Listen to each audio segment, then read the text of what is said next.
There's various ideas as to what SOPs may be out there, and today I want to make sure that we're all on the same page as to what an SOP might be. Secondly, we're going to look at agencies requiring SOPs, why we use SOPs, and then I am going to clear up the difference between SOPs and regulations. There seems to be a lot of confusion about this in the industry, so hopefully this one will help you understand the differences and how you go from one to the other.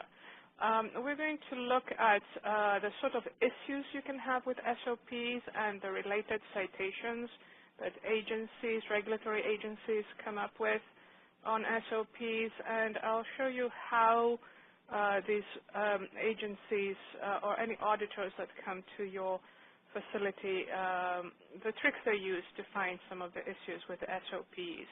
So the first part of the presentation is almost what not to do, or at least this part of the presentation is what not to do. Having done that, we're going to talk about what to do, how to actually do, how to write effective SOPs and work instructions. We're going to talk about controls, life cycle, and then I'm going to give you SOPs every company should have and sections every SOP should have. Summary references, and of course, as Ajay mentioned, about 10 minutes of Q&A at the end of the presentation. So with that, let's get started on what is an SOP. And it's a formal document, and this is very important. It's a formal document that describes how an individual or an organization performs a task. And just as importantly, or even more importantly perhaps, is documents the fact that they have done that task. The FDA says if it's not documented, it didn't happen. I like to say if you did it, take credit for it. So make sure that you know how to document having done something. It provides step-by-step set of instructions to the persons performing a task, and I would like you to remember this phrase. It's specific enough to be clear and flexible enough to be useful. Again, specific enough to be clear and flexible enough to be useful. And I'll explain what I mean by that. And of course, it needs to define expected best practices in an industry like ours, where quality standards exist. Now, there's two types of SOP documents that we're going to address in this presentation. The first one is what I call big picture documents, and the second type is what I call how-to documents. And I'll explain that in a second. Both of these are for regulated environments. There are SOPs that are for non-regulated environments, and those are out of scope for this presentation.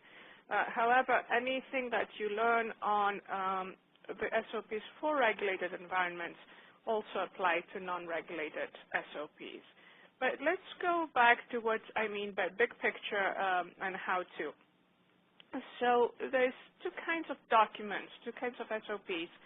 And the first type is a sort of strategic level SOP, which describes what needs to be done, as opposed to the how-to documents we'll see describe the how needs to be done. Now, these are real SOPs. They have to go through SOP process, but depending on the agency that is regulating your company, it might have names such as policy or quality plan, also could be called SOP. It may be global, but impacting local SOPs. And one of the problems with this kind of SOP, especially in a multinational or international organization, is you may not even be aware of the fact that this thing is out there. And unfortunately, it's impacting your local SOPs. Then there's the how-to documents. These are more procedural. Notice that the big picture are more strategic. They describe what. How-to are more procedural. They describe how.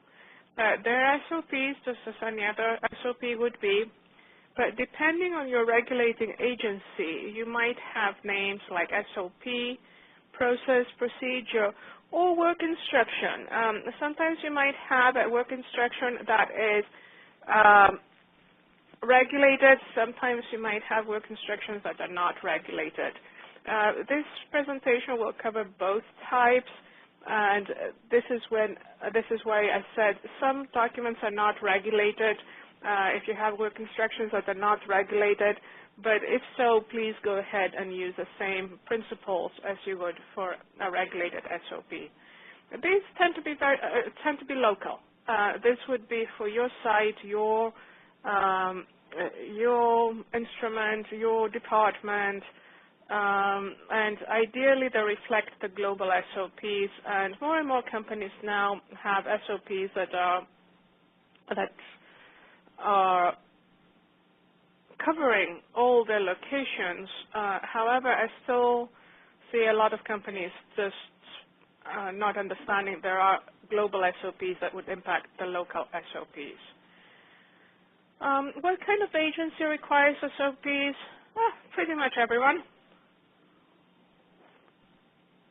And let me take a step back here and talk about regulatory agencies. You might be aware of the fact that the Code of Federal Regulations, CFR, is the regulations that we work with in our industry. Now, what you may not be aware of is there's two kinds of laws, if you like. The federal government and the state government come up with laws. However, those laws, the government does not try to apply those laws to every single agency, or to every single part of the industry. What they do instead is they task regulatory agencies to apply parts of that law or the whole of the law to different parts of the industry. Those regulatory agencies can be agencies such as the FDA, which is the Food and Drug Administration, the Drug Enforcement Agency, the Environmental Protection Agency. All those agencies take care of a part of the Code of Federal Regulations. And, of course, Code of Federal Regulations has really scintillating titles like 21 for the Food, Drug, and Cosmetics Act, or, the IRS or anything else. So every single agency that's under the Code of Federal Regulations, or even different regulatory standards, will have a requirement for SOPs. And they all have a common thread, that there shall be procedures, and such procedures shall be followed. They all have similar requirements. If you look at all the different requirements, you'll find that they're very similar in terms of what they expect you to do. The good news is that instead of having to write different SOPs for each agency, if you do your strategic SOPs correctly, then you can get away with just writing a single SOP for each area that is able to accommodate the requirements of every one of these agencies. So I hope this makes sense in terms of the agencies requiring SOPs. Now, why we use SOPs is because the regulations, as we know them, are implemented by SOPs. We are going to want some kind of control to prove quality. And I used to work for PricewaterhouseCoopers, and they had a great saying of successful change requires a solid foundation. So SOPs are going to be your solid foundation. They're going to be what is your baseline. And then you can decide to follow them as they are, you can evolve, you can update them, et cetera, as your company also evolves and updates. Also, there's something called the 7 elements of ethical behavior, and we all expect that we work in a company that is ethical. And this comes from the Office of the Inspector of Health and Human Services. I'm not sure if you're aware of this, but the FDA is a branch or division of the HHS, the Health and Human Services. So HHS is, if you like, a super agency that many other agencies report to. So this agency has come up with 7 elements of ethical behavior, and you will see that number 2 are written policies and procedures. So these are the SOPs. The other ones are designated compliance officer, written policies and procedures were mentioned, education and training, effective lines of communication, compliance audits and monitoring, policies for disciplinary action, and policies for investigating non-compliance. I would like to ask you to remember these because when we look at the slide that says SOPs that every company should have, you would need to have SOPs that cover all of these areas to show that you are following the 7 elements of ethical behavior.